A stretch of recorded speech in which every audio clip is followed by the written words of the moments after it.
Hey guys, it's Jason here. We are going to continue working on the X-Maxx today. I have received now my WFO motor mount, the battery trays. I've got the 1100kv motor in.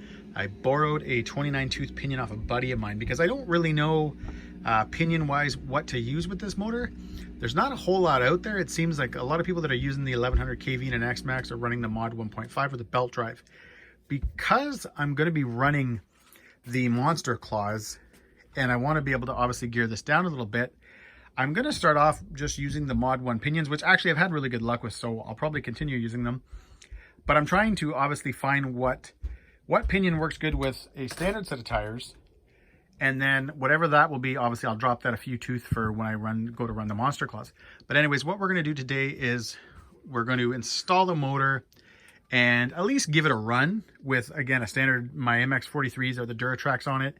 And we're still waiting for those extenders to come. So once the wheel extenders come, I'll be able to mount up the monster claws and give that a run. But anyways, guys, we're going to get to installing. All right, so I went ahead, guys, and removed a lot of the stuff like the cage and all that kind of stuff off camera, just because I do find that's kind of boring. Most of you guys know how to do it. And again, this isn't an installation video, guys. This is just basically, I'm kind of showing you parts of installing the motor, but not a full-on installation video. So I'm going to remove now the stock motor. As you can see, I do have an aluminum motor mount. This was the only reason I went with this is because when I was having all the issues with my pinion and stuff like that, I ended up removing the pins, and I wanted something that I could lock tight the screws into. I feel like, with the plastic one and stuff, as you kind of remove and install and remove the screws, obviously that plastic starts to wear a little bit and you don't get a really good fit. So anyways, as you can see, we've got a lot of the stuff removed. I'm going to go ahead and remove the motor and then get this gorgeous piece of machining. This thing is just awesome. The red anodizing is going to look cool, of course, and we'll be able to just get this in and hopefully get this thing out today. All right, guys, so I'm kind of moving along pretty good here. Again, like I mentioned in all my videos, I don't usually do install videos from start to finish. I just kind of find they're kind of boring, and when I look at the analytics, I can kind of just tell that most people just kind of skip over. So I usually just do kind of like a little updates as I do the install. I've got one of my battery trays set up. It's kind of funny. There's no instructions on how they want you to do the strap. So the best thing to do, and it's what I did, was I laid down the foam block and I basically took my battery, set it on. I did the long strap first. So I'd kind of looped that up, got that fit, and then I just ran the short ones. I ran the short ones under here, as you can see. I don't know if you guys, yeah, you can see. I did run them under there, but I did the big long one first, and then I just kind of did these two just to kind of get an idea of how I was going to have them. And then now I still got to do the actual drilling so I can mount the actual battery trays and all that kind of stuff. But, it's sort of funny. I love Velcro because obviously it's the best fit. It's nice and snug, but it's definitely going to be a change from just being able to go flip, drop your battery in and close it and be good to go.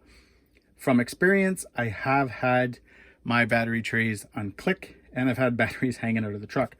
So going with these Velcro ones definitely are going to improve that. Plus, you now can kind of change up your different size of batteries all the time. You don't have to worry about adding foam blocks and stuff like that if you're using taller ones or shorter ones. I do plan on picking up a good set of 4S batteries probably in the spring. So my one set of big Gens Ace high voltage, they kind of puffed up a bit, and I don't think I'm going to use them anymore. So the only ones right now I have are these Spectrums, but I'm going to continue, guys, with everything. I'm going to get both my battery trays in, get my, as I keep showing you guys, my sweet motor mount installed so that we can run this truck. My plan is, guys, that I can run this truck in the video, not just do the install, but at least just take it out for a quick rip. Anyways, I'm going to keep working on this. All right, guys, so like always, when I see something that I feel like, you guys might want to know, that's usually when I start recording. So while I was doing this, I used a 5/32 drill bit. The advantage of using that bit with the hardware that WFO provides you is that it leaves just a teeny tiny bit of material left. So I actually had to kind of, thread these into the hole type thing. It wasn't like I could just pop them in. I actually had to, I used the drill and I ran the screws in obviously from the bottom. But what's nice about this, guys, is it's left enough material so that the screws aren't falling out. So right now I've got the screws in. I'm going to start putting my spacers in and then be able to put the battery tray on. And instead of having to worry about, keeping the screws in while I'm trying to do all this, there's enough material left there that, the screws have something to hold on to, and it just makes things a little bit easier. Anyways, I'm going to keep going. All right, guys, I finished up one side, and what I wanted to do on this side would just give you guys Again, just a bit of advice. Hey, you can take it or not. I found if you remove these things, it makes drilling out these holes a lot easier. Depending on the size of drill bit and how long your drill bit is, if these stay in, you will have a tendency to kind of drill, you know, sort of bit on an angle. And then when you're going to do your screws and you're going to put your nuts on, you're going to have a lot more harder of a time getting them in. If you remove those, now you can just put your drill in. Easy peasy, you're good to go. And again, it just makes everything a lot easier. And when you go to bolt this all up, it's going to go together a lot easier. Anyways, guys, I'm going to keep going with this. All right, so I got both battery trays in. Truck looks fantastic with them in. It definitely looks a lot better than the plastic, you know, kind of clamps that close on. I'm still going to be keeping these in and then putting the stock kind of cage back in, just to obviously to make things a little bit more rigid and stuff like that. I will be eventually, and I feel like I should have just ordered one. Gone with like the nice red aluminum one. I think GPM makes it. Same company that made these. Maybe it's not GPM. I don't remember. But anyways, I'm going to be at some point installing that. But for now, I will be leaving these in, putting the stock cage back in for now. What I'm going to do is get out the 1100 kV motor. Kind of excited to check this out. So what I'm going to do is I'm going to cue up some music and I'm going to unbox it.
All right, so I had to, as soon as I got the motor out, guys, I had to grab the motor mount and just kind of bolt this up to see how it's going to look. This looks crazy. You've got two 7mm nuts here, which unfortunately I don't have a 7mm wrench.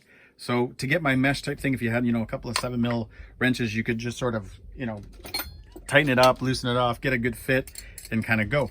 I don't have a 7mm in a wrench right now. So what I'm going to do is just kind of get things the best I can, and if I end up needing to go get a 7mm wrench, I will.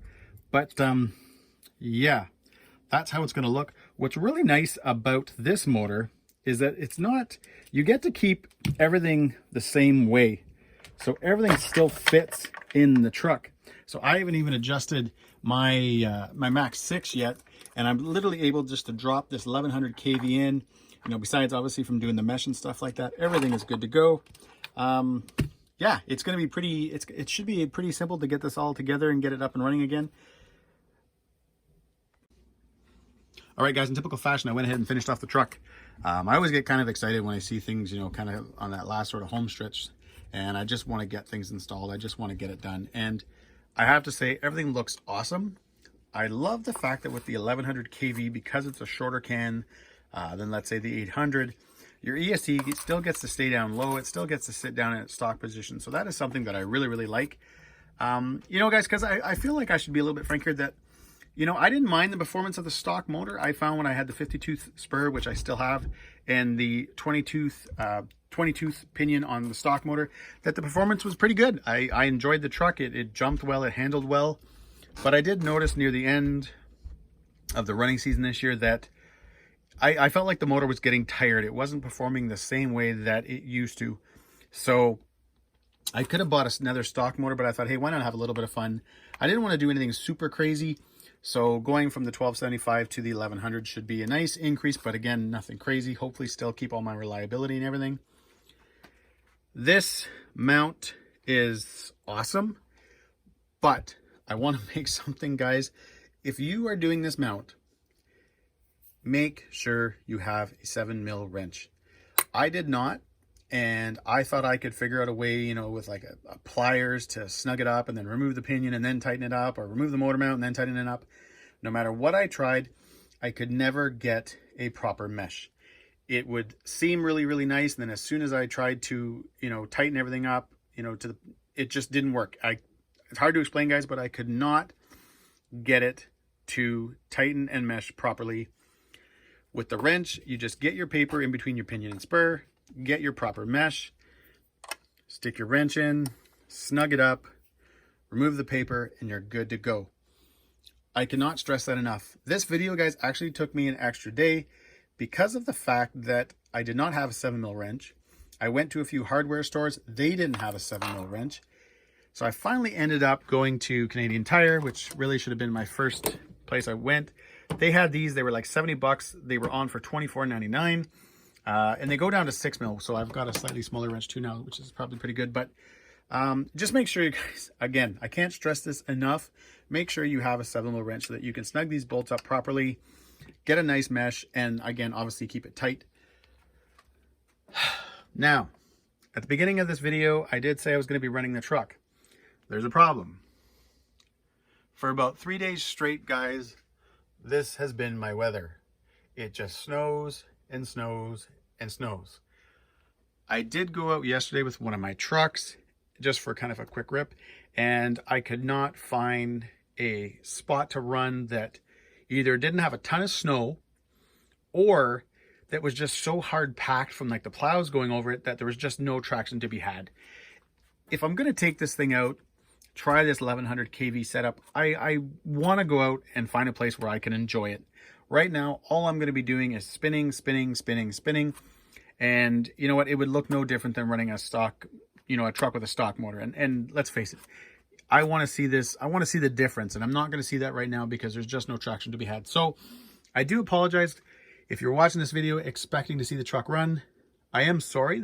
I wanted to run it too, but I just don't see the point. Again, that's how it looks right now outside. It's just not... I mean, hey, it's winter here, I get it, but I was hoping to find at least some place to run, a road somewhere that I could run it on, but everything is just snow-packed. So, again, I do apologize for that, but hopefully this is a little bit helpful to you if you are picking up the WFO motor mount or the battery trays. This will give you a little bit of an idea of how to install them. And I definitely, guys, recommend them. You know, the red anodizing looks great. The motor mount just drops in. You don't have to remove any material. You don't have to remove anything on the chassis. There's nothing like that. It just goes in, bolts up. You're good to go. I used both underneath. Actually, I can show you guys. Give me a sec. The truck does come with bolts for the motor mount as well as washers. I had the red ones, the Traxxas ones as well. So I use those also. And there's still a ton of thread left that bites into the motor mount. So that you don't have to worry about that. But I had those. I just wanted to try to make sure that I had the best fit I could, or as tight as I could as well. So anyways, guys, there you have it. I hope you enjoyed this video. Again, I know I've said it already. I do apologize that I'm not running the truck in this video, but if I'm going to take the truck out, I want to enjoy it, and I want to see the difference. So thank you. I appreciate you guys watching the whole video. As always, if you like this video, give me a thumbs up and please subscribe. And actually, on that note, guys, thank you so much. I recently hit 5,000 subscribers. I was blown away. About a year ago, a little over a year ago, I had just hit my 1,000. And within about a year and 3 months or 4 months, and now I'm at 5,000. That's just wicked. So I definitely, guys, appreciate that. Thank you very much. And as always, if you like this video, give me a thumbs up and please subscribe and enjoy the pics.